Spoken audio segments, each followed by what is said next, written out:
Supersonic planes are coming back, and this time they might work. Dallas. Ask a harried air traveler about the basics of modern flight, and you'll probably elicit surprise when they discover commercial airplanes fly only as fast as they did in the 1950s. Given the range of aerospace advances in the past half-century, plus the technological leaps in almost every other area of human endeavors, it seems reasonable to ask, why can't we fly faster? That's the questions driving a startup called Boom Technology, which says it's time to bring supersonic jet travel into the mainstream in a modern way.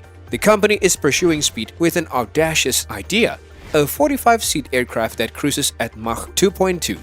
Faster than the defunct Concorde and certainly faster than the standard 885 km per hour, with fares no more expensive than a current business class round trip, which ranges between $5,000 and $10,000.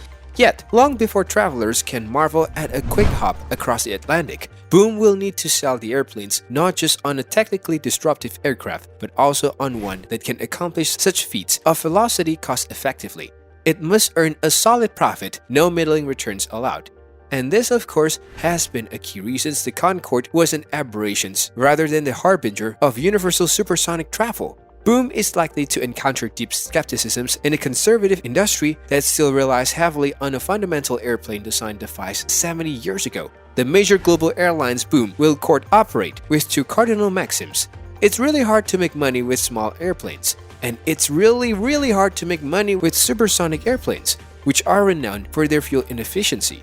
I have no problem seeing the demand for this airplane, says Mr. Marty St. George, a JetBlue Airways Corp executive and industry veteran.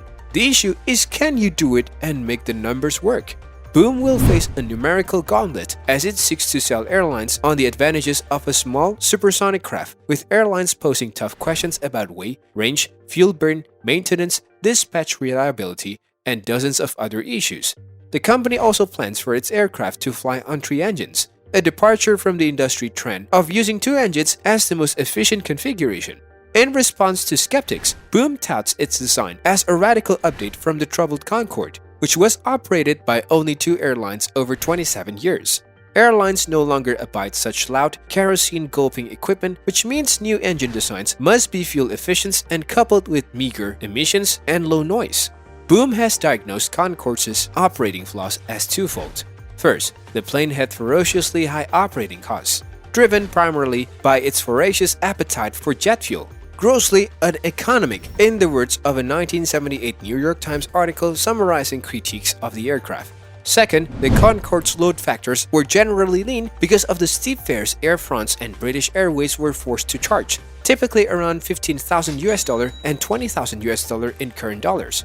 Boom says it plans to address all of these shortcomings. The startup's signature city pairing is New York to London, which would take a little more than 3 hours to fly and give a corporate traveler the opportunity to make a day trip across the pond and back. Leave New York at 6 a.m., make afternoon and dinner meetings in London, and be home to tuck your kids into bed, the suburban Denver-based company says on its website. It's about making the economics work and then delivering the aircraft we say we can deliver, says Boom's co-founder and chief executive officer, Mr. Blake Scholl, a pilot and former app developer. Boom has struck a deal with the Spaceship Co., the manufacturing divisions of Mr. Richard Branson's Virgin Galactic, to use that company's engineering, design, and flight test support services. The Spaceship Co. also has options for Boom's first 10 aircraft as part of the arrangement.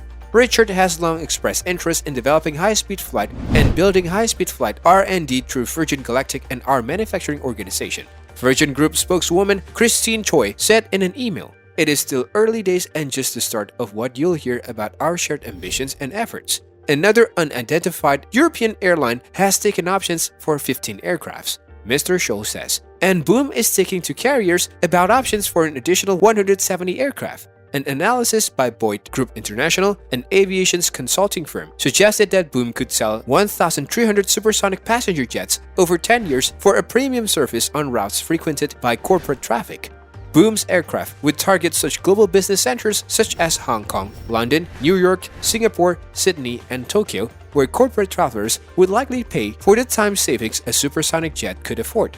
Boom says the airplane would work on more than 500 routes. The company won't disclose a delivery date publicly, but it says it expects its first airplane to be ready in the early 2020s. One potential tool to attract buyers will be the prospect of penalty payments, which are widely used by manufacturers to compensate customers if engines or aircraft fall short of guarantees. If airlines were guaranteed the numbers, someone will try it, says JetBlue's Mr. St. George.